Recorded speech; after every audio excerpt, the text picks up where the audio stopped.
அடடா, இந்த ஆள் உண்மையிலேயே படைப்பாற்றல் மிக்கவன். பழைய மரத்தட்டுகளை எடுத்து சில எளிய படிகளில் அழகான முற்றவேலிகளாக மாற்றுகிறார்.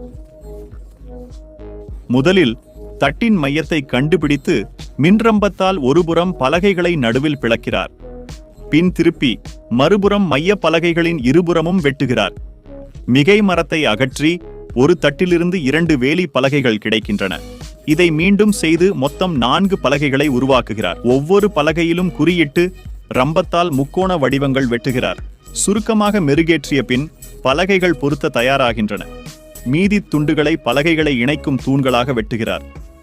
இந்த தூண்களை நீள்கம்பிகளுக்கிடையே பொருத்தி வேலி பலகைகளை இணைக்கிறார். முற்றத்தில் அமைத்து தூண்களை உறுதிப்படுத்தி வேலிகளை நிலைப்படுத்தி திருகாணிகளால் இறுக்குகிறார்.